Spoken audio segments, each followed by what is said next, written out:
मुल्जिमान कौन है और कहां जा रहा है। मौके से जो बरामद किया, जो स्कॉर्पियो वाहन जिसमें वो हत्यारे आए थे, उसके बारे में भी हम जांच पड़ताल किया, उससे भी कुछ क्लूज मिला। ये सारे मिला के हमें एक डायरेक्शन मिल गया कि किस तरफ कैसे गया है।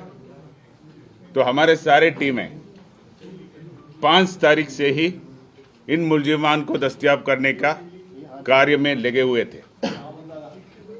2-3 दिन तक हमारा काम चलते रहा, लेकिन हमेशा हमारे टीम करीब मुल्जिमान से 6 से 8 घंटे पीछे रहा। इस बीच में एसआईटी के पास एक अहम सूचना आ गया कि मुल्जिमान डीडवाना में देखा गया है। उस सूचना को और डेवलप किया और हमारा स्पेशल टीम जो है, उनको कुछ मुखबिरों से कुछ सूचना मिला जो इनको आगे प्रोटेक्शन दे रहा है। तो जो मुल्जिमान को पकड़ने के साथ साथ हमारा टीम्स यहाँ जयपुर शहर के अंदर इसको कैसे फैसिलिटेशन किया, कैसे सुविधाएं दिया, कौन कौन इसमें शामिल थे, क्या क्या सुविधाएं दिया, कहाँ उसको रुकवाया, कहाँ उसको खाना खिलाया, ये सारे चीज़ भी इन्वेस्टिगेट कर रहा था। तो उसमें भी जो व्यक्ति और जो परिसर यूज में हो गया, कहाँ प्रतिदिन वो रुके थे, कहाँ कहाँ घूम लिया, कौन कौन वाहन यूज किया, ये सारे चीज़ हमारे रिकॉर्ड में आ गया। तो एक साइड में ये जयपुर शहर का जो व्यवस्थाएं के बारे में पूरा डिटेल ले लिया और दूसरे तरफ फील्ड में जो 2 फरार हो गया उसको पकड़ने का काम भी जारी रहा। डीडवाना के बाद हमें सूचना मिला कि डीडवाना से आगे ये दारूहेड़ा गया, दारूहेड़ा से ये आगे हिसार गया। ये हिसार गया करके हमें जो सूचना उपलब्ध कराने में हरियाणा पुलिस का भी काफी अच्छा महत्वपूर्ण भूमिका रहा। हरियाणा पुलिस की सूचना के आधार पर हम हिसार पहुंच गया। उस दौरान हमने कुछ इन्फॉर्मेशन पंजाब पुलिस से भी शेयर किया। पंजाब पुलिस ने भी हमें इनपुट्स देते रहा। हिसार पहुंचने के बाद दिल्ली पुलिस का स्पेशल टीम हमारे साथ जुड़ गया और हिसार से आगे जो भी कार्रवाई हुआ, राजस्थान पुलिस और दिल्ली पुलिस का संयुक्त रूप का कार्रवाई हुआ।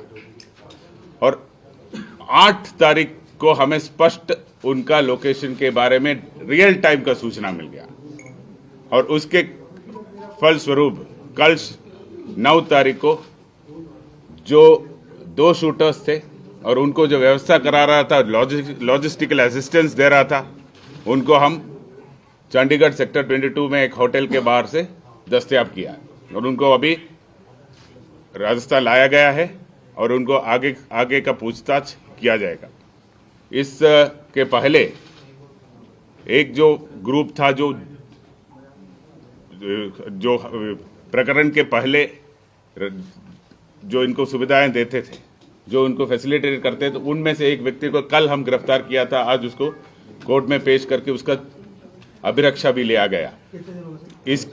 इसके बाद दूसरा एक ग्रुप और थे जो इसको और कोई व्यवस्था करा रहा था, वेपन्स उपलब्ध करा रहा था।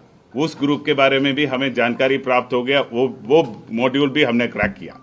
ये दोनों चीज हो गया। मुलजिम को जो शूटर्स को पकड़ने के पहले जो कैश ट्रांसैक्शन हो गया, जो वेपन डिलीवरी हो गया, जो व्हीकल उपलब्ध कराया गया, ये सारे चीज जो शूटर्स मौके पे थे उसको पकड़ने के पहले ही हमने क्रैक किया था। अभी ये तो प्रथम चरण हो गया। अभी जितना काम हो गया ये केवल प्रथम चरण है। जो मास्टरमाइंड है, जो कॉन्स्पिरेटर, मेन कॉन्स्पिरेटर है, उन तक जाल बिछा रखा है। तो हमारा नेक्स्ट जो चरण है, इस पूरा एपिसोड को जिस तरह तैयार किया उन तक पहुंचे और उनको कानून के सामने लाने का है। सर ये रोहित गोदारा से क्या लगातार बात करें तो वीरेंद्र चारण जो दुबई में बता रहे हैं, जिसने कि लॉजिस्टिक और वेपन सपोर्ट किया था इन लोगों को, शूटर्स को। अभी जितना मैंने कहा आपको, ये सब आज के दिन में रिकॉर्ड पर जो चीज आपको कहा है, बाकी जो सूचनाएं हैं उसको चेन बाय चेन, कड़ी से कड़ी हमें स्थापित करना है फाइल में। तो हमारा कोशिश ये है, एनआईए को स्थानांतरण करने के हैंड ओवर करने के पहले ये काम हम कंप्लीट करेंगे। मोटिव क्या था, क्या वजह क्या बनी है इस मर्डर की? होगा मीडिया से उनकी क्या दुश्मनी थी या उनके कौन दोस्त थे? अभी उनके पूछताछ के बाद में जो फैक्ट सामने आएगा उसके बाद में हम इसके बारे में आपको अवगत कराएंगे। सर, राजस्थान पुलिस ने बड़ी सफलता हासिल की है, लेकिन गोगा मेडी की तरफ से प्रोटेक्शन मांगा जा रहा था। इंटेलिजेंस का फ्लेवर मानते हैं आप इस मामले में कि हत्या हुई?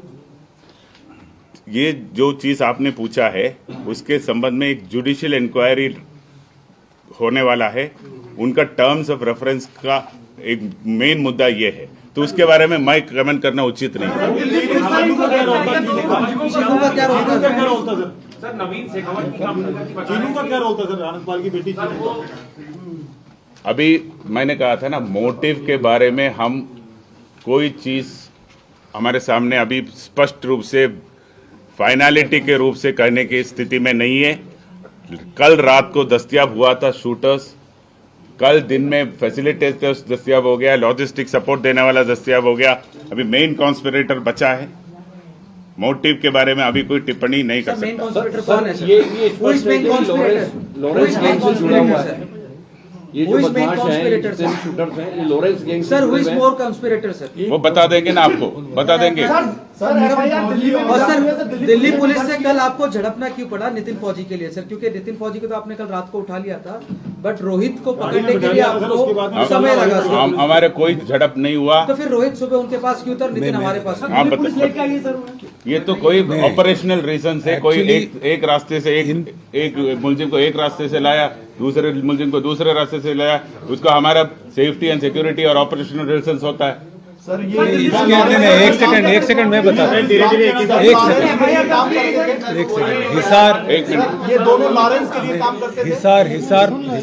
हिसार में जो हमारी जो टीम थी उनको कुछ असिस्टेंस की जरूरत थी, इसलिए वो जब एक रविंदर सिंह यादव है एडीजी क्राइम है, उनसे मैंने बात की थी। उनकी टीम हमारे साथ जुड़ी थी, तो उसके बाद जॉइंटली गए, जॉइंटली जाके चंडीगढ़ से दोनों को साथ में पकड़ा था। लेकिन ये गैंग है जो इनकी दिल्ली में भी कई फायरिंग हुए, दिल्ली में भी कुछ इंसिडेंट्स हुए, और नितिन फौजी के अभी इस गैंग से जुड़ा था। इसको इस गैंग के बारे में ज़्यादा जानकारी नहीं है। और रोहित राठौड़ है, ये पहले से जुड़ा हुआ, इस तरह से उनके पास भी इंफॉर्मेशन था। उसको थोड़ा डिटेल में इंट्रोगेट करना चाह रहे थे वो लोग, इसीलिए उनको ले गए। उसके इंट्रोगेशन हो गया, उसके बाद उनको लेके आ गए, यही रीज़न था।